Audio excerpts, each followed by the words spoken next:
আমি ঝুমি রহমান আপনাদের আমন্ত্রণ জানাচ্ছি আমাদের নিয়মিত আয়োজন নিউজ শো নির্বাচিত খবরে। আজ দিনভর যেই প্রধান খবর আলোচনার খোরাক জুগিয়েছে, যেই খবরগুলো ভীষণ রকম জনগুরুত্বপূর্ণ, তেমন কিছু নির্বাচিত খবরের নির্মোহ বিশ্লেষণ নিয়ে আমাদের এই আয়োজন।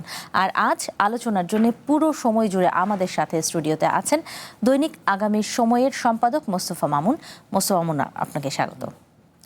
এবং আমাদের সাথে উপস্থিত আছেন জ্যেষ্ঠ সাংবাদিক আনিস আলমগীর। আনিস আলমগীর, আপনাকেও স্বাগত। দর্শক, এছাড়াও এই আলোচনায় নানা সময়ে একাধিক অতিথি যোগ দেবেন আমাদের সাথে, জানাবেন তাদের মতামত আর করবেন বিশ্লেষণ। আজকে নির্বাচিত খবরে যে খবরটি নির্বাচিত করেছি, সারা দেশে এখন সবচেয়ে বেশি আলোচিত হচ্ছে যেটি গ্যাস ও বিদ্যুৎ সংকট, এবং সেটি নিয়ে আজ প্রধানমন্ত্রী দুঃখ প্রকাশ করেছেন এবং তিনি বলেছেন রাজনৈতিক যে কোনো দলের কাছে তিনি আহ্বান জানিয়েছেন, অনেকটা চ্যালেঞ্জ ছুড়ে দিয়েছেন এবং আগামী 6 মাসের মধ্যে জ্বালানি সংকট সমাধানের পথ দেখাতে না পারলে সরকার তাদের পরিকল্পনা মেনে নেবেন এবং তাদের কাছে কোনো পরিকল্পনা থাকলে সেটি কিন্তু তিনি গ্রহণ করবেন বলেছেন, এবং তারা যদি সমাধান দিতে না পারে তাহলে জনগণের কাছে ক্ষমা চাইতে হবে বলে এই চ্যালেঞ্জটি প্রধানমন্ত্রী যেমন করেছেন, তেমনি বিরোধী দল থেকেও আমরা দেখেছি হাসনাত আবদুল্লাহ, এনসিপির নেতা, তিনি কিন্তু বলেছেন চ্যালেঞ্জ গ্রহণ করেছেন এবং তারা এই চেষ্টাটি করবেন। এই প্রতিবেদনটি দেখব, পাশাপাশি আলোচনায় আজ রাখতে চাই 15ই আগস্টে ধানমন্ডির 32 নম্বরে যে পুলিশের যে কঠোর আইন শৃঙ্খলা বাহিনীর যেই তৎপরতা, পাশাপাশি বঙ্গবন্ধুকে নিয়ে বর্তমান যেই তার অবস্থান, কেন বঙ্গবন্ধু বাংলাদেশের স্বাধীনতায় তার যে অবদান, তিনি কেন আক্রমণের সম্মুখীন হচ্ছেন, সেটি নিয়েও আজকের আলোচনা রাখতে চাই। পাশাপাশি বেগম খালেদা জিয়া, সাবেক প্রধানমন্ত্রী, 3 বারের প্রধানমন্ত্রী, তার জন্মদিন এবং তার জন্মদিনকে ঘিরে দলীয় নেতাকর্মীদের মাঝে কি কি আয়োজন ছিল এবং তার কর্মজীবন নিয়েও আলোচনা করতে চাই। শুরুতে গ্যাস এবং বিদ্যুৎ সংকট নিয়ে প্রধানমন্ত্রীর যেই বার্তা, সেই বিষয়ের একটি প্রতিবেদন দেখে আসতে চাই। বেগম খালেদা জিয়ার জন্মদিন উপলক্ষে রাজধানীর করাইল বস্তিতে দুস্থদের মাঝে চেক বিতরণ করেন প্রধানমন্ত্রী তারেক রহমান। এ সময় খালেদা জিয়ার আত্মার শান্তি কামনায় দোয়া করা হয়। অনুষ্ঠানে প্রধানমন্ত্রী বলেন, 71 সালে দেশ স্বাধীন হয়েছে, কিন্তু গণতন্ত্র বারবার হোঁচট খেয়েছে। দেশের প্রতিটি খাতকে ফোকলা করে গেছে ফ্যাসিস্ট সরকার। গ্যাস বাংলাদেশের একটি প্রাকৃতিক সম্পদ ছিল। বিগত 17 বছর বাংলাদেশের নিজস্ব যে প্রাকৃতিক সম্পদ, যে গ্যাস কূপগুলো ছিল, স্বৈরাচাররা একটি গ্যাস কূপ নতুন করে তারা খনন করেনি বা করতে দেয় নাই সরকারি সংস্থা যেটি আছে, বরং তারা এই পুরো সেক্টরটিকে বিদেশিদের হাতে ছেড়ে দিয়েছিল। এই দেশকে বিধ্বস্ত করে রেখে গিয়েছিল ফ্যাসিবাদ। এই দেশকে, অর্থনীতিকে শুরু করে প্রত্যেকটি ব্যবস্থাকে ফোকলা করে রেখে গিয়েছে এই ফ্যাসিবাদ। আজকে বাংলাদেশের মানুষ সিদ্ধান্ত গ্রহণ করেছে দেশকে গড়ে তুলতে হবে। এ সময় গ্যাস বিদ্যুৎ সংকট নিয়ে কিছু রাজনৈতিক দল বিভ্রান্তি ছড়াচ্ছে এমন অভিযোগ করে প্রধানমন্ত্রী বলেন, 6 মাসের মধ্যে তারা জ্বালানি সংকটের সমাধানের পরিকল্পনা দিতে পারলে সরকার তা মেনে নেবে। যেই গ্যাসের সমস্যা রয়েছে সেইটি সমাধানের জন্য তারা যদি সরকার থেকে ভালো কোনো পরিকল্পনা নিয়ে আসতে পারে, যে পরিকল্পনা আগামী 3 মাসের মধ্যে, বাদ দেন 3 মাস, আরো 3 মাস আমি তাদেরকে দিলাম, যদি 6 মাসের মধ্যে তারা সমস্যার সমাধান করতে পারে তাহলে তাদের প্রত্যেকটি পরিকল্পনা আমরা বাস্তবায়ন করব। আর যদি তারা শুধুমাত্র জনগণকে বিভ্রান্ত করার জন্য, দেশকে বিভ্রান্ত করার জন্য এইসব কথা তারা বলে থাকে, তাহলে অবশ্যই তাদেরকে জনগণের কাছে ক্ষমা চাইতে হবে। কারণ রাস্তায় ভাঙচুর আর বিশৃঙ্খলার দিন শেষ, এমন মন্তব্য করে প্রধানমন্ত্রী বিভ্রান্তি আর হঠকারিতার রাজনীতি বাদ দিয়ে জনগণের রাজনীতি করার আহ্বানও জানান। রাস্তায় বসে ভাঙচুর করা, রাস্তায় বিশৃঙ্খলা তৈরি করার দিন শেষ, সেই রাজনীতি শেষ। Habib Rahman, one news, Dhaka. আমরা প্রধানমন্ত্রীর বার্তাটি দেখছিলাম এবং প্রতিবেদনে পাশাপাশি দিন শেষে কিন্তু হাসনাত আবদুল্লাহও বলেছেন যে এই চ্যালেঞ্জটি গ্রহণ করছেন তারা, এবং বিদ্যুৎ সমস্যা সমাধানে 6 মাসের মধ্যে কোনো কার্যকরী তারা কোনো সমাধান দেওয়ারও চেষ্টা করবেন। শুরুতে আনিস আলমগীর, আপনার কাছে আসি। আপনার কি মনে হয় আসলে এই দুই পক্ষের যে বক্তব্য সেটি শুনে? এটা তো ভালোই, প্রধানমন্ত্রী কি কারণে বর্তমানে গ্যাস সংকট বা জ্বালানি সংকট, বিদ্যুতের ক্রাইসিস, যেটা দেশব্যাপী গত 3 সপ্তাহ ধরে সহ্য করছে, সেটা নিয়ে অপোজিশন যখন একটা ডেমনস্ট্রেশন করেছে, সেটার রেফারেন্স দিয়ে উনি বলছে যে 6 মাস 3 মাস যদি তারা সমাধান করতে পারে তাহলে এটা ওয়েলকাম করছে এবং তাটা বাস্তবায়ন করবে। তো আমাদের বিরোধী দলের মধ্যে এনসিপি যথাযথ কাউন্টার দিয়েছে, তারাও বলেছে যে হ্যাঁ আমরা করব, আমরা স্বল্পমেয়াদী, দীর্ঘমেয়াদী, মধ্যমেয়াদী আমাদের প্ল্যান আছে এবং আমাদের নেতা অলরেডি 15 দফা আপনার প্রস্তাব মানে সমাধানও দিয়েছে। তো দেখা যাক তাহলে দুই পক্ষের যে একদিকে বলছে যে তারা দিক, আর একদিক দিয়ে বলছে যে আমরা সমাধান প্রস্তাব করেছি। আসলে এটা তো পাল্টাপাল্টির কিছু না, বিষয়টা হচ্ছে যে সমাধানটা হচ্ছে দেশের সাথে খুব জরুরি হয়ে গেছে এখন এই মুহূর্তে গ্যাসের সংকট, তেলের সংকট এগুলো দূর করার জন্য। এখন শুধুমাত্র আমরা উত্তোলন করি নেই, আগের সরকার এটা কোনো মানে ডাইভার্সিফিকেশনে যায় নাই, সেটা যেমন সত্য তেমনি আরও কিছু বাস্তবতা তো এখনও তৈরি হয়েছে, সেগুলো কেন আমরা পারছি না? আমাদের হঠাৎ করে তো আর হয়নি, আগে সরকার চলে গেছে। এমন যদি আমরা বলি, এমন যদি আমরা ইমপ্রেশন দিতে চাই যে 17 বছরে সব শেষ হয়ে গেছে, তাহলে মাঝখানে তো 2 বছর ছিল, তারা কি করেছে? তাদের কার্যক্রম কি? তারা কি যে কন্টিনিউ 17 বছর আগে তো গ্যাস এই সংকটটা এইভাবে ছিল না। বলা হচ্ছে যে আমি একটা পত্রিকার রিপোর্টে দেখলাম, সমকালের রিপোর্টে দেখলাম যে 18 মাস বা 2 বছর আগে এই সংকটটা কেমন ছিল। এখন যে লোডশেডিং হচ্ছে বলছে যে আগে থেকে 18% বেড়েছে। 2 বছর আগে যা ছিল তার থেকে 18% বেড়েছে। আর যদি 5 বছর হিসাব করে তাহলে 50% বেড়েছে। তার মানে কি এটা যে শুধুমাত্র ওই সরকার তৈরি করে দিয়ে গেছে তাতেই বেড়ে গেছে তা তো না। তার তো দেখা যাচ্ছে 50% তো 5 বছরে বেড়ে যেতে পারে না, দুই বছরে তো 18% বেড়ে যেতে পারে না। এই সরকার দায়িত্ব নেওয়ার পরে আমরা সবচেয়ে বড় যেই সংকটটি দেখছিলাম যে মধ্যপ্রাচ্যের যেই যুদ্ধ, সেটি দিয়ে কিন্তু পুরো বিশ্বেই আমরা দেখছি যে জ্বালানি সংকটে সেগুলো আছে, কিন্তু আমাদের বলা হচ্ছে যে আমাদের যে আমদানি নির্ভরতা এবং ডলার সংকটের যে একটা ব্যাপার আছে, আপনি যে আপনার রিজার্ভের সংকট দেখা দেবে, এলএনজি আনবেন, আপনি জ্বালানি তেল কয়লার মূল্য অনেকগুলো পরিশোধ করেননি, তাই তারা দেয় নেই। তারপরে তেল ভিত্তিক এবং কয়লা ভিত্তিক যে বিদ্যুতের যে অনিশ্চয়তা দেখা দিয়েছে ডলার সংকটের কারণে, এবং লোডশেডিং এখন যে অবস্থায় আছে 3000 মেগাওয়াটের উপরে উঠে যায়।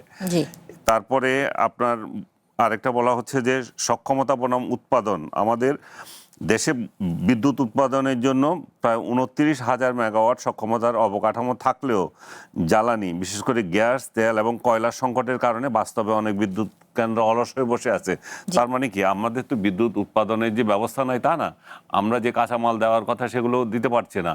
আমরা অভিযোগ করছি বর্তমান সরকার, অতীতের সরকারকে অভিযোগ করতে পারছি কোন জায়গায়, একটা জায়গায় যে আমরা গ্যাস আমদানি নির্ভর করে গেছে না, আমাদের যে নিজস্ব উত্তোলনের যে জায়গাগুলো ছিল সেখানে আমরা খেয়াল করি নাই।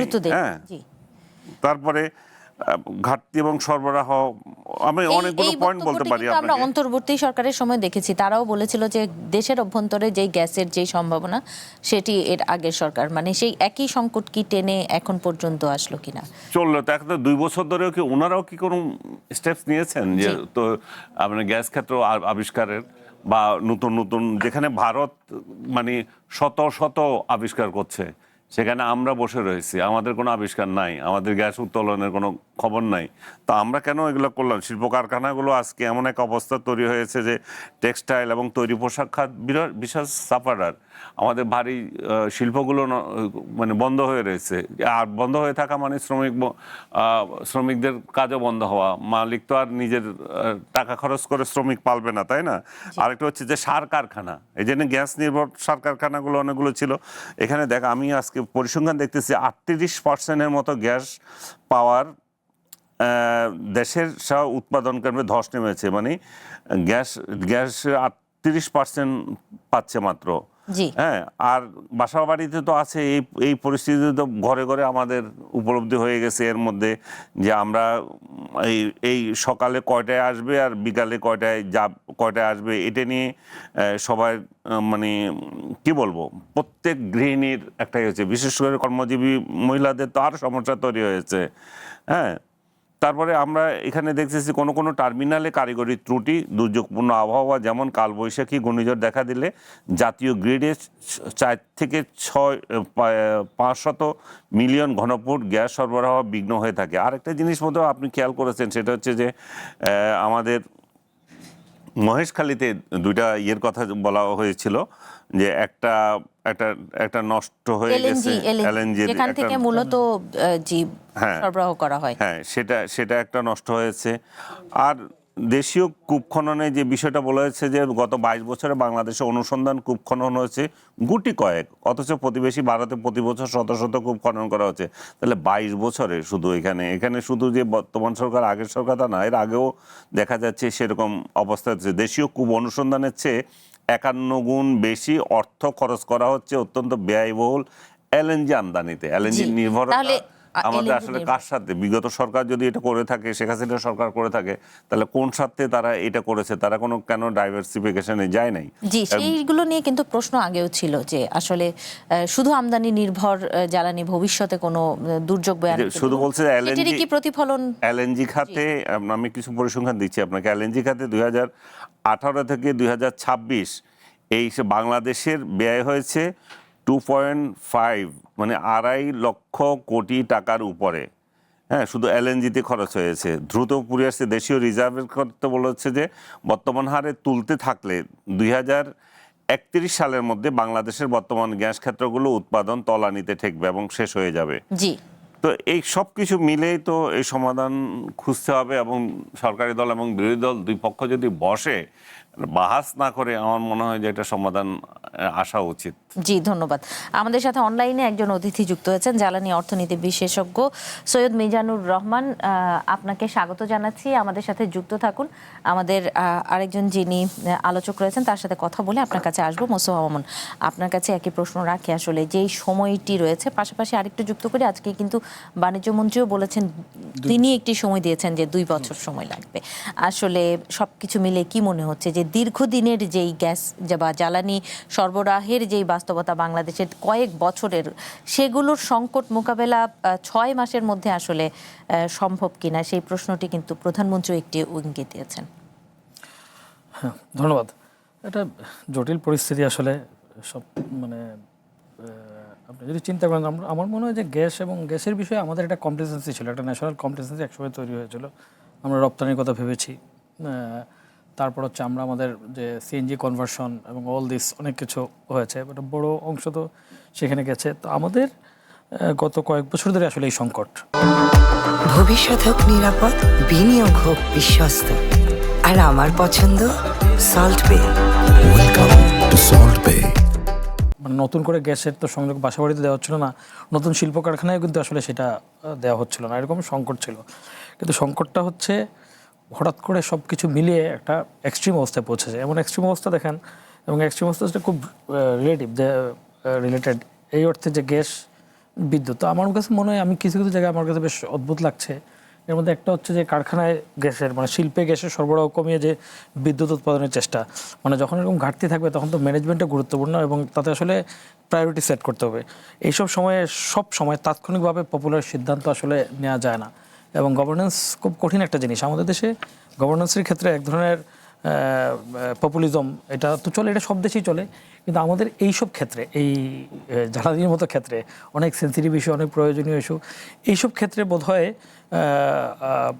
কী বলা যায়, এটা এই লোকরঞ্জনবাদী রাজনীতি করা উচিত না। এবং আমার কাছে মনে হয় যে এই জায়গাটায় আমরা এই সাফারিংসটা, এটা হচ্ছে দুটো বিষয়। প্রথম, আমরা গত 15 বছর, আনিস ভাই যেমনটি বলছিলেন যে 15 বছর তো অনেক কিছু হয়েছে। আমরা জানি যে তাৎক্ষণিক সমাধানের, ওই সময় ধরেন বিদ্যুতের একটা তাৎক্ষণিক সমাধানের চেষ্টা ছিল, কুইক রেন্টাল, কিন্তু সেটা কিছুদিন পর দেখা গেলো সেটাকে আসলে মানে তাৎক্ষণিক কিছু স্বস্তি দিলেও ওটা আসলে রোজগারের একটা উপায় হিসাবে বিভিন্ন নেতা বা প্রভাবশালীরা করলেন, পাওয়ার প্ল্যান্ট করা এবং capacity charge and all this. তো ফলে যেটা ছিল একটা শর্ট টার্ম সলিউশন, সেটাকে দীর্ঘমেয়াদে নিয়ে গিয়ে ওর মধ্যে যেটা হয়, আমরা কোনো কিছুতে তাৎক্ষণিক সাফল্য পেলে সেটাকে আসলে আমরা ঠিক ওইটার তাৎক্ষণিক একটা বিষয় কি, ধরেন আপনার সংকটে একটা লাগে হচ্ছে আপনার তাৎক্ষণিক সমাধান স্বল্পমেয়াদী, এটা লাগবেই, কারণ মানুষের নেসেসিটি। দ্বিতীয় হচ্ছে ওইটা চলা অবস্থায় আসলে আপনার দীর্ঘমেয়াদের কাজটা করতে হবে। মুশকিলটা হয় যখনই তাৎক্ষণিক একটা কিছু হয়ে যায়, তখন আমরা কিন্তু ওইটাকে ক্যাশ করার চেষ্টা করি, এবং আমাদের ওই বিদ্যুতের ক্ষেত্রে যেটা হয়েছিল। তারপর দেখেন গ্যাসের ক্ষেত্রে যেহেতু কমপ্লেসেন্সি ছিল, আমরা মনে করেছিলাম যে এটা হলো কাজেই দরকার নেই, বরং এটা নিয়ে যেহেতু খুব বেশি কমপ্লেনের ফলে এটা নিয়ে বিজনেস করা, এটা ডাইভার্ট, আর আমরা কোনো বিপন্ন না হলে, কোনো চাপে না পড়লে আসলে আমরা অনেক কিছু করি না। ফলে আমাদের গ্যাস নতুন করে খুব খনন হয় না, এই সবই ঠিক।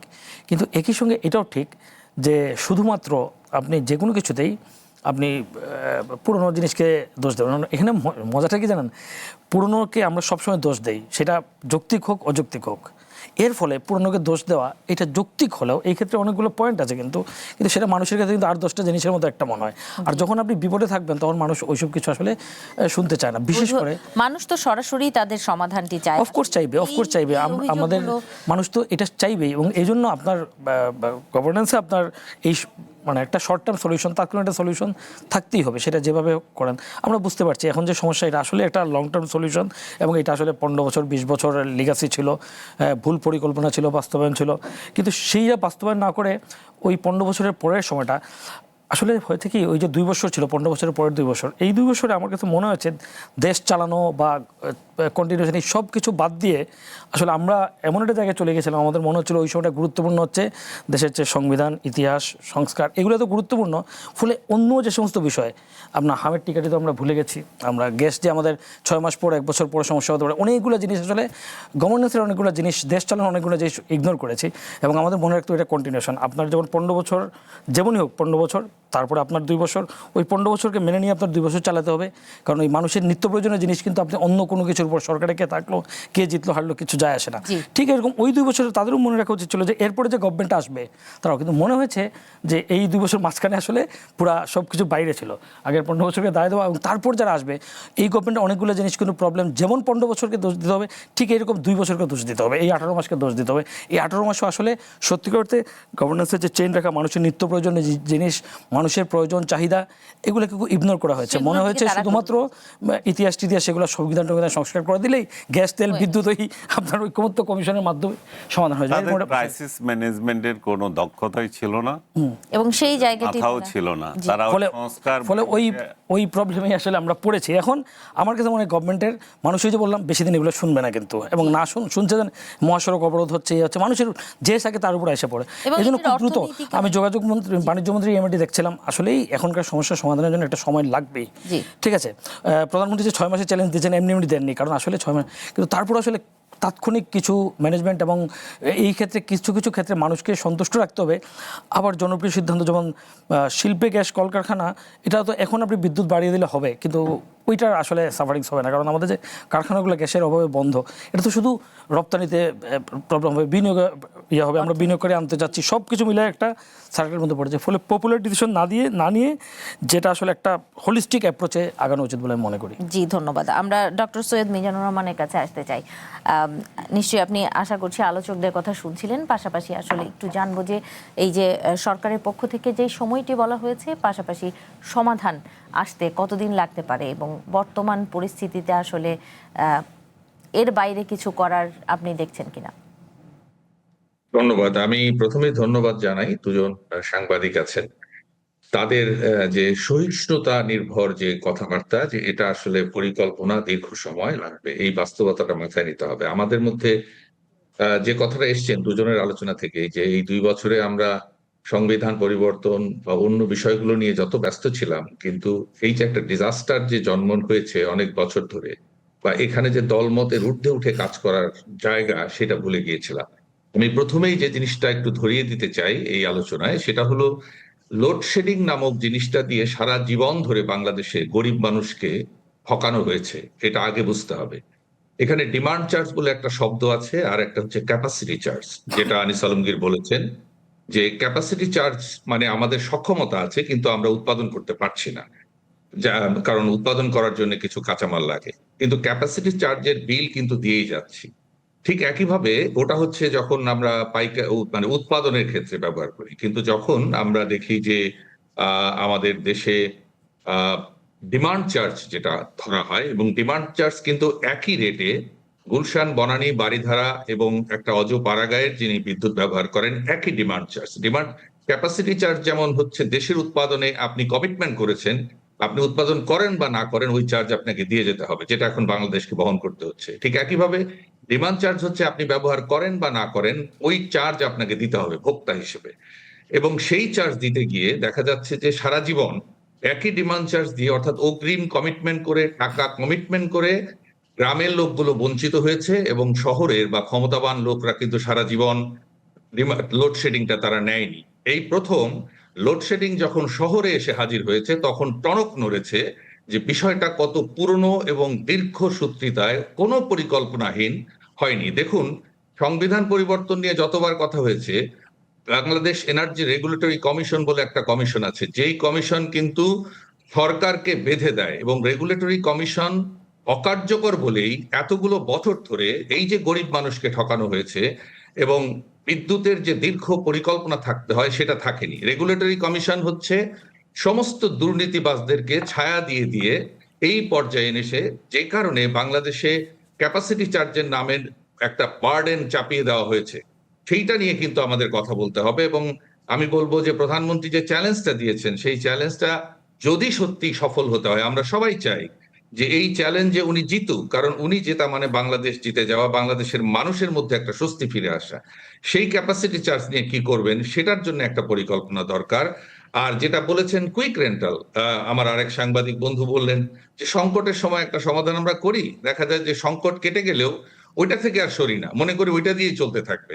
যে কারণে বিভিন্ন লোকের পকেট ভারী করার জন্য আসলে জ্বালানি সেক্টরে যে পরিমাণ দুর্নীতি আছে বিভিন্ন সময়ে, সেইগুলোর বিচার হওয়াটাও পাশাপাশি খুব জরুরি। কারণ আসলে কোন অপরাধে কার বিচার হলো সেটা যদি নিশ্চিত না হয় তাহলে এই অপরাধীর সংখ্যা বেড়ে যাবে। এবং আপনারা জানেন যে কিছুদিন আগে যখন বিদ্যুতের দাম বাড়ানোর প্রস্তাব করা হয়, সেই গণশুনানিতে আমি নিজে 15 মিনিট, মানে একটা 12 মিনিট আর সম্ভবত 15 মিনিট আমি নিজে জেরা করেছি বিদ্যুতের দাম বাড়ানোর প্রস্তাবে, যে আমি তৈরি আছি বিদ্যুতের দাম বাড়ানো কেন, দাম কমানো সম্ভব যদি লুণ্ঠনমূলক ব্যয় কমানো যায়। আমাদের যে কোনো সমস্যার সমাধান করতে গেলে আমরা রেগুলেটরি কমিশনকে দেখেছি সারা জীবন প্রস্তাব একটাই, বিদ্যুতের দামটা বাড়িয়ে দিলে সব সমস্যার সমাধান হয়ে যাবে। তারা কোনোদিন কথা বলেনি যে বিদ্যুৎ উৎপাদনের খরচে যে লুণ্ঠনমূলক ব্যয় আছে সেইটাকে কমাতে হবে, কারণ উৎপাদন খরচ, লুণ্ঠনমূলক ব্যয়টা কমানো গেলে আসলে উৎপাদন খরচ কমানো গেলে ভর্তুকিটা কমলে সরকার কিছুটা স্বস্তি পেত। দেখুন, বাংলাদেশে কিন্তু বিদ্যুৎ বিতরণের ক্ষেত্রে অনেক এফিসিয়েন্সি অর্জিত হয়েছে। এর মধ্যে যত কথাই আমরা বলি না কেন, সব জায়গায় তো সরকারের সবগুলো প্রতিষ্ঠান নষ্ট হয়ে যায়নি। পল্লী বিদ্যুৎ সমিতিতে আপনারা জানেন যে 60টার মধ্যে বেশ কয়েকটা লাভজনক, এবং সেখানে ক্রস সাবসিডি দিয়ে কিন্তু লাইফ লাইনের গ্রাহকগুলো বিদ্যুৎ পাচ্ছে। সাম্প্রতিক সময়ে আমরা দেখতে পাচ্ছি যে বিদ্যুতের সমস্ত সেক্টরকে বলা হচ্ছে যে বিতরণটা আমরা প্রাইভেটাইজেশন করে দেব, সেটা কিন্তু আরেকটি সমস্যার তৈরি করবে। এই কুইক রেন্টাল বা আমরা দেখেছি যে ক্যাপাসিটি চার্জ যেহেতু আমাদের ঘাড়ে চেপে বসে আছে, যে কারণে আমরা সাফার করছি, একইভাবে বন্টন যদি চলে যায় প্রাইভেটের দিকে, অনেক সময় উদাহরণ দেওয়া হয় যে অমুক দেশে তমুক দেশে প্রাইভেটাইজেশন হয়েছে, সেখানে কিন্তু রেগুলেটরি কমিশন গুলো শক্ত, সেখানে কম্পিটিশন কমিশন অ্যাক্টিভ। বাংলাদেশের কয়জন কম্পিটিশন কমিশনকে চেনে যারা এই সমস্ত প্রাইভেটাইজেশনে যে অলিগোপলিটা তৈরি হয়েছে, যাদেরকে আমরা সিন্ডিকেট বলি, সেই অলিগোপলিকে থামানোর জন্য যে কম্পিটিশন কমিশন অ্যাক্টিভলি কাজ করে, যেই কম্পিটিশন চললে সত্যিকারে ন্যায্য মূল্যে আসলে একটা বিদ্যুৎ বা যে কোনো সেবা সামগ্রী পেত, সেটা তো কাজ করে না। এই যে ভোজ্য তেল থেকে শুরু করে প্রত্যেকটা জায়গায় যেগুলো প্রাইভেটাইজেশন হয়েছে, সেই প্রাইভেটাইজেশনের আপনারা দেখবেন গ্যাসের ক্ষেত্রে ফেল করেছে। অর্থাৎ আমরা পূর্ণ প্রতিযোগিতার মাধ্যমে যে ন্যায্য মূল্য আশা করেছিলাম সেটা করতে হলে যে ধরনের শক্তিশালী দুর্নীতিমুক্ত কম্পিটিশন কমিশন এবং রেগুলেটরি কমিশন থাকতে হবে, সেটা তো নেই। কাজে এই অনুষ্ঠানের মাধ্যমে মাননীয় প্রধানমন্ত্রীর যদি আমরা সত্যি সফলতা কামনা করি, আমি আবারও বলছি, মাননীয় প্রধানমন্ত্রীর সফলতা মানে এই দেশের মানুষের বেঁচে যাওয়া। কারণ আমরা এমন একটা জায়গায় এখন এসে পৌঁছেছি, সেখানে বিরোধী দল বলে সরকারি দল বলে আর কথা বলার সময় নেই। যে কারণে আমি দুজন সাংবাদিকের মধ্যেই এই যে প্রপোজিশন অফ থিঙ্কিং একটা কমন জায়গায় দেখেছি, আমি তাদের সাথে একমত যে ওই জায়গাটায় উনাকে সফল করে, আমাদের উনাকে হারিয়ে দিয়ে, উনাকে পরাজিত করে পুরো দেশকে পরাজিত করার জায়গায় যাবার মতো বেকুব আমাদের হওয়ার সুযোগ নেই। সৈয়দ মিজানুর রহমান, আপনাকে অনেক ধন্যবাদ জানাচ্ছি, আমাদের সময় দিয়েছেন। একটি বিরতির সময় হয়েছে, বিরতি নিয়ে ফিরছি। দর্শক নির্বাচিত খবর একটি বিরতি নিচ্ছি, ফিরছি একটু পর, সঙ্গেই থাকুন।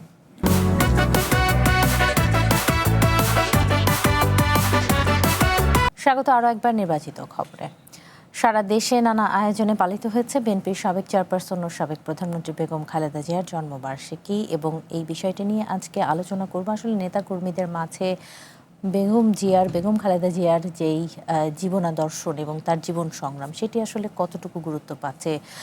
চট্টগ্রাম, ময়মনসিংহ, খুলনা এবং গাজীপুর সহ দেশের বিভিন্ন জেলায় খতমে কোরআন, মিলাদ, দোয়া এর মধ্য দিয়ে বিএনপি ও এর অঙ্গ সহযোগী সংগঠনগুলো এই আয়োজন করেছেন, এবং সেই আয়োজনগুলোতে তুলে ধরা হয়েছে তার রাজনৈতিক অবদান ও দীর্ঘ সংগ্রামের তথ্য। একটি প্রতিবেদন রয়েছে, আলোচনা শুরু করবার আগে সেই প্রতিবেদনটি একবার দেখে আসতে চাই। চেয়ারপারসন বেগম খালেদা জিয়ার জন্মবার্ষিকী উপলক্ষে খতমে কোরআন, মিলাদ ও দোয়া মাহফিলের আয়োজন করে বিএনপি ও এর বিভিন্ন অঙ্গ সংগঠন। দুপুরে দলীয় কার্যালয় নাসিমন ভবনের পাশের মসজিদে মহানগর বিএনপির উদ্যোগে এই দোয়া মাহফিল অনুষ্ঠিত হয়। ময়মনসিংহেও সাবেক প্রধানমন্ত্রী বেগম খালেদা জিয়ার জন্মবার্ষিকী উপলক্ষে দোয়া ও মিলাদ মাহফিল অনুষ্ঠিত হয়েছে। বাদজোহর নগরীর নতুন বাজার দলীয় কার্যালয়, জেলা ও মহানগর বিএনপির যৌথভাবে এই কর্মসূচির আয়োজন করে। শেরপুর শহরের রঘুনাথপুরে জেলা বিএনপি কার্যালয়ে সকাল থেকেই সমবেত হন নেতাকর্মীরা। আলোচনা সভায় তুলে ধরা হয় তার রাজনৈতিক আদর্শ। খুলনা নগরীর দলীয় কার্যালয় মহানগর বিএনপির আয়োজিত কর্মসূচিতে নেতৃবৃন্দ বেগম খালেদা জিয়ার রাজনৈতিক অবদান ও দীর্ঘ সংগ্রামের কথা স্মরণ করেন।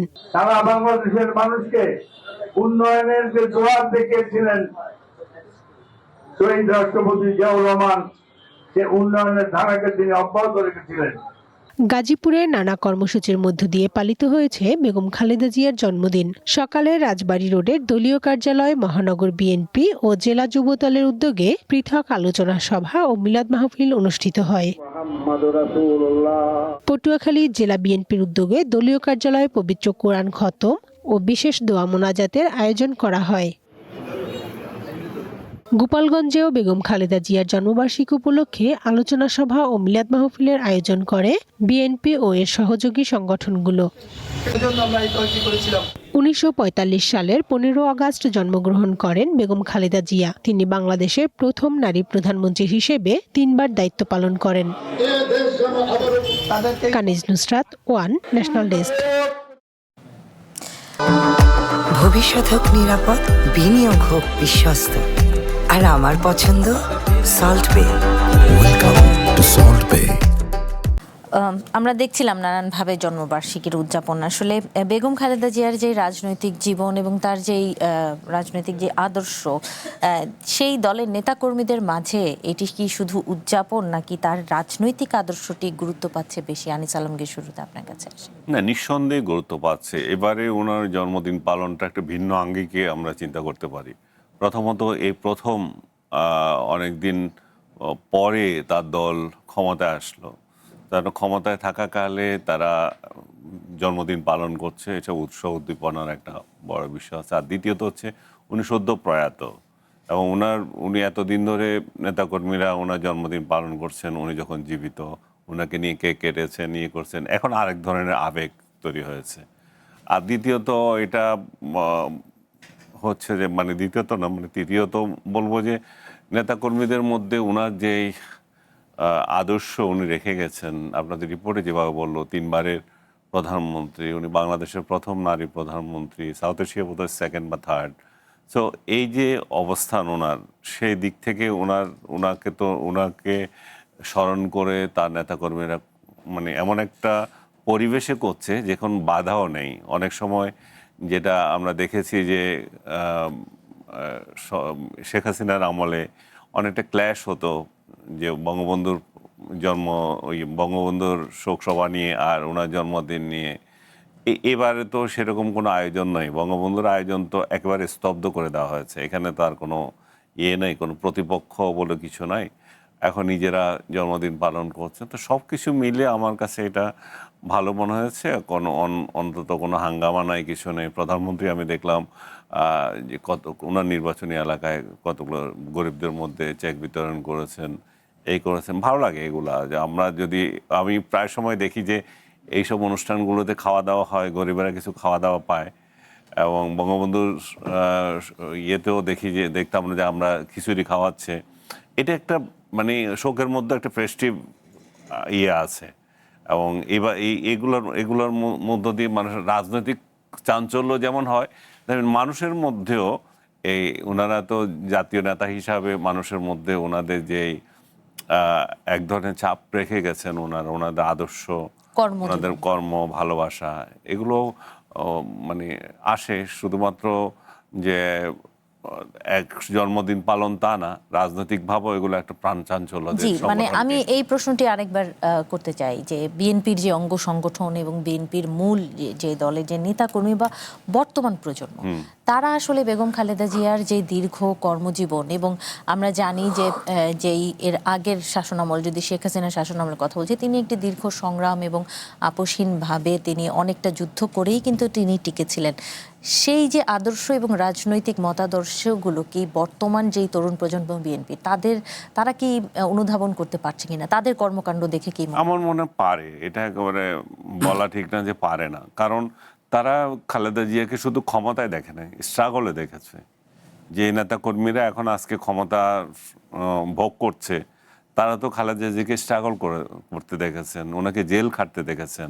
তো তাদের এক ধরনের তারা তো দেখেছেন ওনার ডেডিকেশন কত, উনি দলটাকে এগিয়ে নেওয়ার জন্য দলের পেছনে নিজের জীবন মানে বিসর্জন দিয়েছেন বলা যায়।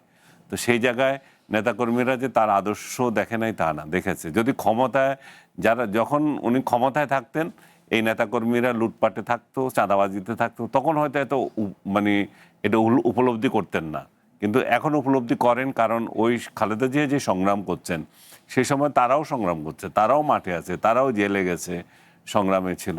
সো ওভারঅল আমার মনে হয় যে খালেদা জিয়ার আদর্শটা নেতাকর্মীদের মধ্যে আলোড়ন তুলে, এটা তারা ভুলে গেছে তা মনে করি না আমি। জি, ধন্যবাদ। মোস্তফা, এবারে আপনার পর্যালোচনা। হ্যাঁ, দেখেন আনিস ভাই যেমনটা বললেন যে খালেদা জিয়ার অনেকগুলো রাজনৈতিক অনেকগুলো স্টেজ আছে। সেই স্টেজের মধ্যে আমরা যদি শেষ দিকে দেখি, আওয়ামী লীগের সময় একদম শেষের দিকে উনি নির্যাতনের শিকার হয়েছিলেন, যেভাবেই হোক তাকে জেলে নেওয়া, এভাবে জেলে রাখা, এবং সেটার সঙ্গে আসলে আমরা নানা কথা শুনেছিলাম। উনি আপোষ না করে তার যে লড়াই ছিল, সেই লড়াইটা কিন্তু শেষ পর্যন্ত উনি চালু রেখেছেন। ফলে এটা তাকে আসলে একটা অন্য উচ্চতা নিয়ে গেছে। এমনিতেও আমরা নানাভাবে নানান কিছুর বিরোধিতা ছিল, সমালোচনা ছিল, কিন্তু এটা মানতে হবে যে খালেদা জিয়া যে অবস্থায় বিএনপিকে সেই সময় সংগঠিত করেছিলেন, ক্ষমতায় এরশাদ বিচারপতি সাত্তার যখন ক্ষমতা হারালেন, এরশাদ যখন সামরিক শাসন জারি করলেন, তারপর দল ভেঙে যাচ্ছিল, সেই সময় কিন্তু উনি প্রথমে ভাইস চেয়ারম্যান হন, তারপর পার্টিকে আবার রিঅর্গানাইজ করে 91-এ ক্ষমতায় যাওয়াটা একটা বিরাট ঘটনা ছিল আসলে। এবং 91-এ ক্ষমতায় যাওয়াটা কিন্তু একভাবে বলাই হয় যে সেই সময় আওয়ামী লীগ সাংগঠনিক অনেক শক্ত ছিল। তারপর ওই আন্দোলন, এরশাদ বিরোধী আন্দোলনেও তারাই অগ্রগামী ছিল, কিন্তু ছাত্র আন্দোলন এবং খালেদা জিয়ার আপসহীন নেতৃত্ব, ওইটাই কিন্তু আসলে ওই সময়ের যে ভোটের ইকুয়েশনকে চমকে দিয়ে খালেদা জিয়া বিএনপিকে ক্ষমতায় এনেছিল। তো তারপরে তিনি ক্ষমতায় ছিলেন, তারপরে 2 টার্ম ছিলেন। সর্বশেষ যে ঘটনাটা ঘটলো যে তিনি কিন্তু অনেকটা লড়াই করলেন, অনেক দিন, প্রায় একটানা 15 বছর লড়াই করতে কোনো উনি চূড়ান্তভাবে মানে বাংলাদেশে এটা ধারণা করা যায় নাই যে তাকে আসলে বা এরকম একজন সাবেক প্রধানমন্ত্রীকে জেলে নেওয়া যাবে। উনি জেলে গেলেন, সেইখানেও উনি কিন্তু লড়াই করলেন এবং লড়াই করে শেষ পর্যন্ত, ফলে ওইটা হচ্ছে কি ওনার শেষ পার্টটা তাকে আরেকটা উচ্চতায় নিয়ে গেছে। তার এই যে নিপীড়নের শিকার হওয়া, মাথা নত না করা, এটা তার যে আপোষহীনতার যে যাত্রা শুরু হয়েছিল সেটাকে একটা চূড়ান্ত মাত্রায় নিয়ে গেছে। ফলে এই যে প্রজন্ম দেখছে, তারা কিন্তু আনিস ভাই যেমনটা বললেন, তারা আসলে খালেদা জিয়ার ওই অংশটুকু দেখেছে। ফলে তাদের কাছে যদি গ্লোরিয়াস পার্টটা তারা না দেখলেও, প্রথম গ্লোরিয়াস পার্টটা না দেখলেও, এই পার্টটা দেখার ফলে একই সঙ্গে তার নেতৃত্ব, বিএনপির লোকজন তার নেতৃত্ব দেখছে এবং তারা তাকে মূল্যায়ন করছে যে তাকে আসলে তিনি তার প্রাপ্যটা পান নাই, তিনি অনেক বেশি শিকার হয়েছেন। তো তাদের একটা আবেগের জায়গা আছে। আরেকটা বিষয় আমি মনে করি গুরুত্বপূর্ণ, যে আমরা করি কি আমাদের নেতা নেত্রীদের ক্ষেত্রে খুব একটা অদ্ভুত একটা ইকুয়েশন, মানে আমাদের একদম মানে ব্ল্যাক অ্যান্ড হোয়াইট, কোনো গ্রে এরিয়া নাই। ধরেন একজন নেতা নেত্রী তিনি থাকবেন, তাকে আপনি প্রশংসা করবেন, করবেন, আবার আরেকজন বিরোধিতা করবে, দুইটার মাত্রা এত তীব্র থাকে। এবং এই তীব্রতা কি হয়, যখন ক্ষমতায় থাকে তখন প্রশংসার মাত্রা এত তীব্র হয়, আবার যখন থাকে না তখন আবার অন্য দলে এসে এত নিন্দা করে, যে মানুষের কাছে না পুরো জিনিসটা একটা একটা পাজল আসলে। একই ব্যক্তি আলোচনা বা সমালোচনা কেন হয় না এত তীব্রভাবে হয়? তা আমি যে জায়গাটা মনে করি, আজকে আমি খালেদা জিয়ার, এটা আমি কিউরিয়াসলি দেখছিলাম যে অনেক বছর পর বিএনপি ক্ষমতায় আসার পর খালেদা জিয়া তিনি মারা যাওয়ার পর প্রথম তার মৃত্যু জন্মবার্ষিকী, ফলে সেটা পালনের ক্ষেত্রে কি হয়।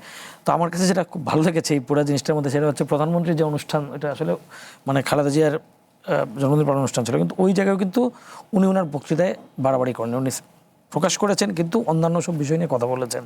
ফলে উনি যেহেতু করেন, এই দল থেকেও বাড়াবাড়ি করেন, এটা পরিমিত ব্যাপার ছিল, পরিমিতের ব্যাপার ছিল। এখান থেকে যে আক্রমণ হয়েছে তা নয়, কিন্তু এই যে জায়গাটা আমি যেটা চাইবো আসলে, এটা আমাদের প্রত্যাশা কখনো পূরণ হয় না, যে এটা যদি আওয়ামী লীগ আমলেও যদি এরকম করতে পারতো তাহলে তো আসলে জিনিসটা তো তীব্রতা যায় না। একজন ওইটা নিয়ে তাদের প্রশ্ন ছিল, তাদের শোক, নিশ্চয়ই বঙ্গবন্ধু হত্যাকাণ্ড একটা শোকের দিন, কিন্তু সেই সময় যদি একটা রাজনৈতিক দল পালন করে, মানুষ তো জাজ করবে যদি এরা ঠিক না মনে করে। কিন্তু এই যে জোর করে করতে না দেওয়া, আবার মনে করেন যে প্যারালালি এখন যেভাবে আটকানো হচ্ছে, এই পুরো জিনিসটা আসলে শেষ পর্যন্ত আমাদের কাছে সামগ্রিকভাবে সেই বার্তা দেয় না। কিন্তু তার মধ্যেও গুরুত্বপূর্ণ হচ্ছে যে বিএনপি এটা পালন করেছে অনেকদিন পর, খালেদা জিয়া প্রাপ্য সম্মান পাচ্ছেন, এবং তার মধ্যে আসলে পরিমিতি বোধ ছিল, আমি এটাকে গুরুত্বপূর্ণ মনে করি। বঙ্গবন্ধুর যেই মৃত্যু দিবস, সেটা নিয়ে আমরা আলোচনা করব, তবে আরেকটি বিরতির সময় হয়েছে। দর্শক, নির্বাচিত খবরে আরেকটি বিরতি নিয়ে ফিরছি, সঙ্গেই থাকুন।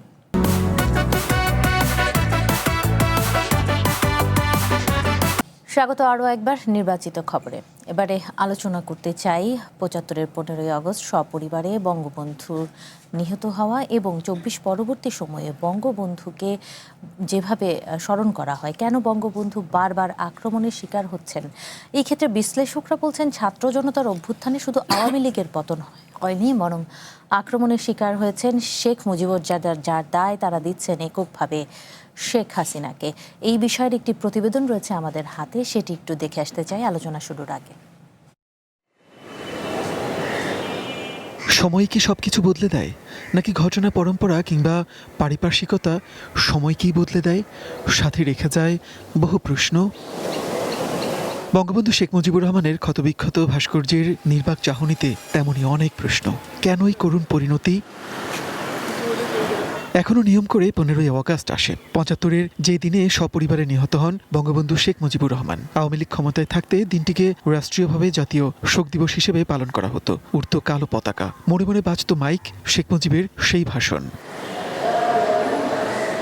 কিন্তু ২৪-এর ছাত্র জনতার অভ্যুত্থানের পর পাল্টে যায় দৃশ্যপট। ১৫ই আগস্ট ধানমন্ডি ৩২-এ নেই শোকের আবহ। স্বাধীনতা সংগ্রামের দল আওয়ামী লীগের কার্যক্রম নিষিদ্ধ। শোক পালনের জন্য কোথাও জড়ো হতেও পারছেন না দলটির নেতাকর্মীরা। স্বৈরশাসনের কারণে শেখ হাসিনার প্রতি মানুষের প্রচণ্ড ঘৃণা আছে, কিন্তু স্বাধীনতা সংগ্রামে অসামান্য অবদান রাখার পরও কেন শেখ মুজিবের প্রতি এই ঘৃণা? বিশ্লেষকরা বলছেন, দায়টা পুরোপুরি শেখ হাসিনার, কারণ আওয়ামী লীগ যতবারই ক্ষমতায় এসেছে ততবারই শেখ মুজিবকে সামনে রেখে সব অপকর্ম করেছে। আওয়ামী লীগ এবং গত ২৪ বছরের সরকারের নেতৃত্ব শেখ মুজিবুর রহমানকে যেভাবে বাংলাদেশের মানুষ দেখেছে সেভাবে ব্যবহার করা হয়নি, বরং তাকে মিসইউজ করা হয়েছে, অপব্যবহার করা হয়েছে। মানুষের সম্মান শ্রদ্ধা পাওয়ার জন্য আপনি যদি অত্যধিক প্রচার করেন নিজের কন্ট্রিবিউশন, এটা মানুষ স্বাভাবিকভাবে নেয় না।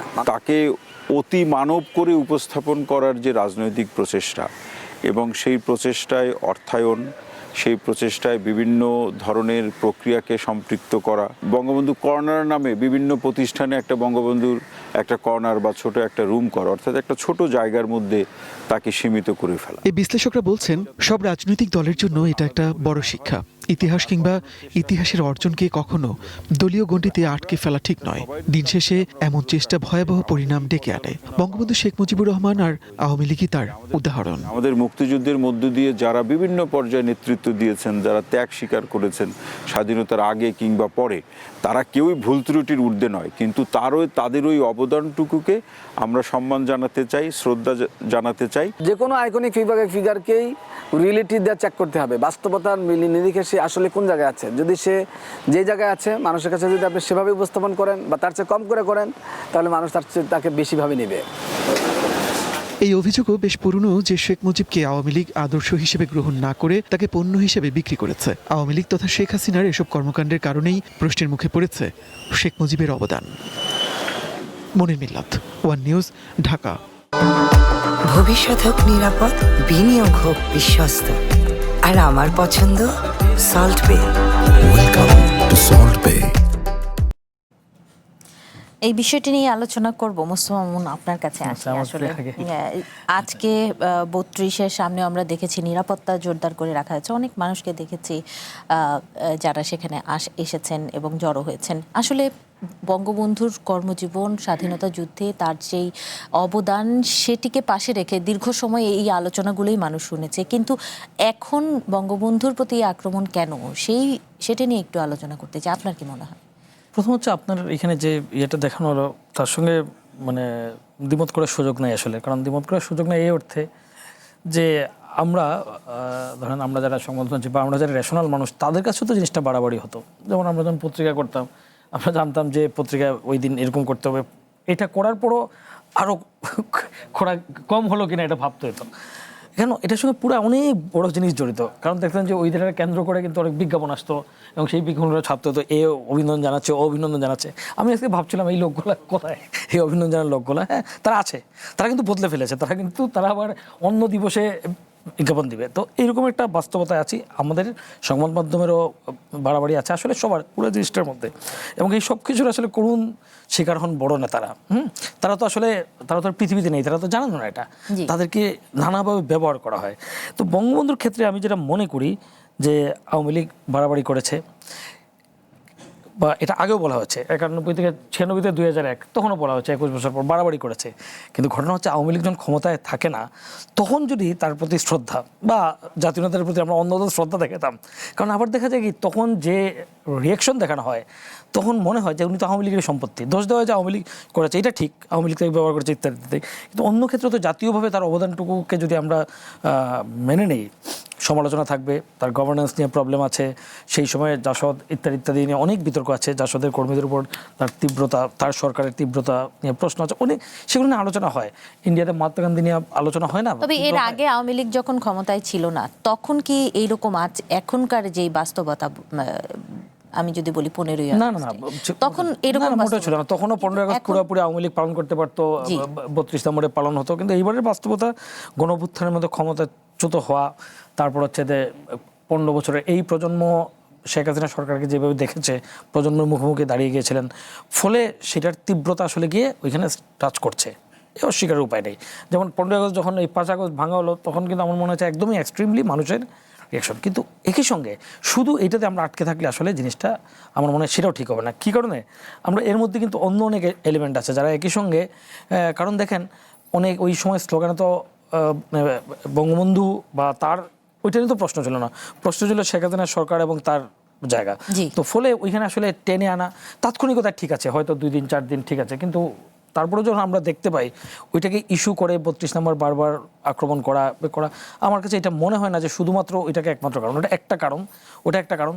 কিন্তু একই সঙ্গে অনেক মহল যারা আসলে সব কিছুকে বিতর্কিত করতে চায়, তাকে ছোট করে দেখাতে চায়, তাদের অংশগ্রহণ আছে। ফলে শেখ হাসিনা বা তার সরকার তাকে অতি বড় করতে গিয়ে তাকে একবার বিপন্ন করেছে এবং এটার সুযোগটা আসলে অনেকে নিয়েছে। ফলে ওইটাও একটা কারণ, কিন্তু একমাত্র কারণ নয়, এদিকেরও কারণ আছে। কিন্তু আমার কাছে মনে হয় এই জায়গা থেকে আমরা যদি বের না হতে পারি, তবে একটা মজার জিনিস দেখবেন, আমি আজকেও দেখছি জিনিসটা কিন্তু আবার একই সঙ্গে দেখবেন যে নানা জন স্মরণ করছে বা অন্য অনেক ক্ষেত্র থেকে কিন্তু এই রেশনালিটির আওয়াজটা উঠছে যে তাকে তার জায়গায় থাকতে দেওয়া উচিত, তাকে নিয়ে আপনার বিতর্ক হতে পারে, কিন্তু তার 15 আগস্ট আপনি এটাও শেয়ার করা যাবে না, এটা পৃথিবীর একটা ব্রুটাল মার্ডার, আপনি তার অন্যায় দোষ, হ্যাঁ, কিন্তু সেটাকে এইভাবে জাস্টিফাই করা যাবে না তার প্রতি অশ্রদ্ধা দেখিয়ে। জি, আমরা আনিস আলমকে আপনার মন্তব্য শুনি। আমি একটু অনলাইন পত্রিকাগুলো প্রস্তুত করি, ততক্ষণ আপনি বলুন। আমার বিষয়টা হচ্ছে যে সময়ের সঙ্গে সব কিছু চেঞ্জ হয়ে যায়। আপনি 2024-এ যেটা দেখেছেন, 24-এ না 23-এ যেটা দেখেছেন, সেটা এখন আর দেখছেন না। গত তিনবার আমরা দেখলাম তিন রকম না, মানে একই রকম দেখলাম এই গত 3 বছর। তার আগে কি দেখেছি আমরা?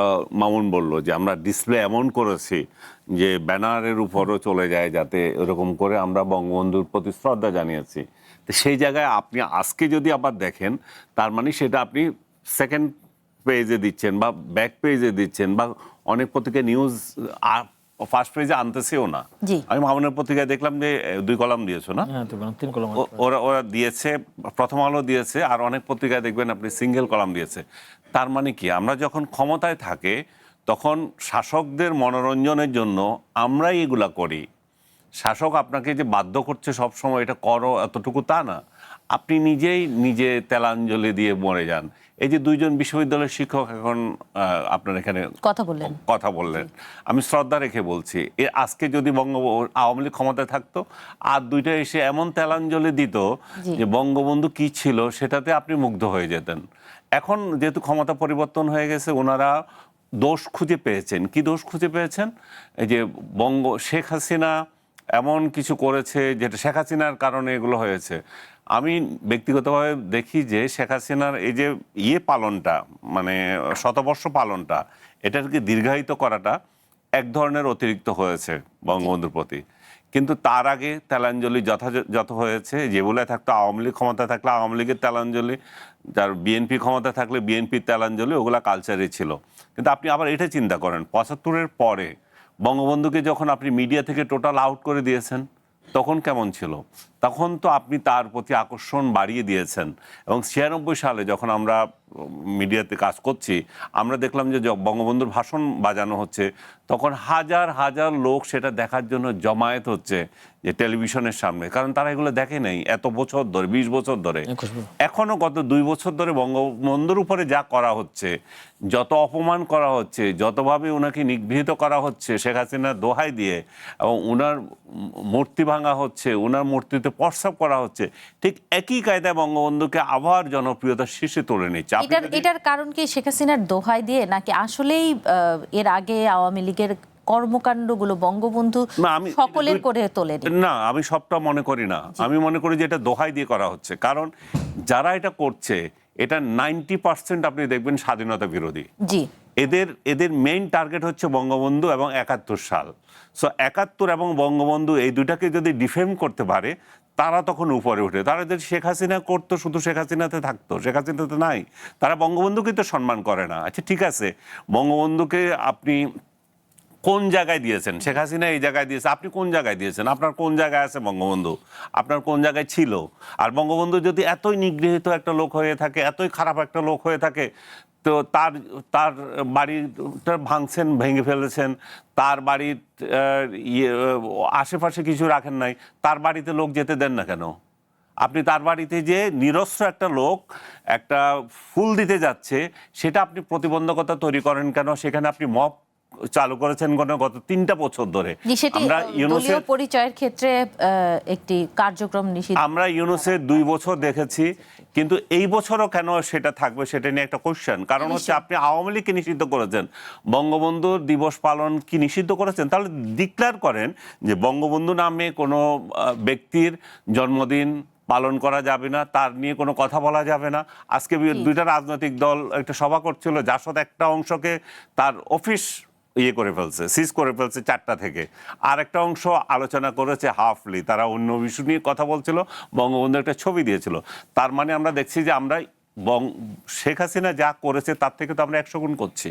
আমরা এক্সট্রিম কোন লেভেলে গেছেন? আপনি শেখ হাসিনা তার বাবার বা জাতির পিতার এটা পালন করার জন্য চেষ্টা করছেন। সময় প্রায় শেষের দিকে। না, আমি ওইটা বলছি, আপনি মানে একটা শাসন যেরকম এক্সট্রিম লেভেলে চলে যায়, আর একটা শাসন তার থেকে আর 1000 গুণ যায়। জি, ধন্যবাদ। আমরা একটু পত্রিকা দেখতে চাই। শুরুতে প্রথম আলো দেখতে চাই। বিএনপির স্থায়ী কমিটি পুনর্গঠন এবং মহাসচিব মন্ত্রিসভায় নতুন কারা আসছেন সেটি নিয়ে একটি আলোচনা, এবং আগামীকাল ইরান যুদ্ধ নিয়ে একটি কথা, এবং এরপরে বিবিসি বাংলার একটু খবর, মূল যেই শিরোনামগুলো সেগুলো একটু দেখব। রোহিঙ্গাদের রাখাইনের বাঙালি দাবি করে মিয়ানমারের বিবৃতি, কি বার্তা দিচ্ছে মিয়ানমারের পররাষ্ট্র মন্ত্রণালয় থেকে একটি বিবৃতি আজকে দেওয়া হয়েছে, এবং সেখানে কিন্তু সংখ্যা নিয়েও একটি প্রতিবাদ করা হয়েছে। এরপরে সমকালের একটি সংবাদটি একটু দেখে আসতে চাই, সময় প্রায় শেষের দিকে। আমরা সমকাল পেয়েছি কিনা? জি, এখানেও রয়েছে যেটি সেউতা সংকট বুঝিয়ে দিল ইউরোপকে বিভক্ত করা। আমরা পাশাপাশি বিভ্রান্তি নয়, ভালো পরিকল্পনা দেন, বাস্তবায়ন করব প্রধানমন্ত্রীর যেই বিষয়টি গ্যাস নিয়ে তিনি বলেছেন। এরপরে যুগান্তর একটু দেখতে চাই এখানে এর বাইরের কিছু রয়েছে কিনা। নবম পে স্কেল বাস্তবায়ন নিয়ে শঙ্কা বাড়ছে, পাশাপাশি মাদক বিরোধী অভিযান শেডিংয়ের জন্য প্রধানমন্ত্রীর দুঃখ প্রকাশ। এই ছিল আজকের সংবাদের যেই শিরোনাম, সেগুলো। দুজনকে ধন্যবাদ জানাচ্ছি, আলিন সালামগীর এবং মোস্তফা মামুন আমাদের সময় দিয়েছেন। আয়োজনটি শেষ করছি। দর্শক, নির্বাচিত খবরে এই ছিল আজকের আয়োজন। আগামীকাল আবারও দেখা হবে। শুভরাত্রি।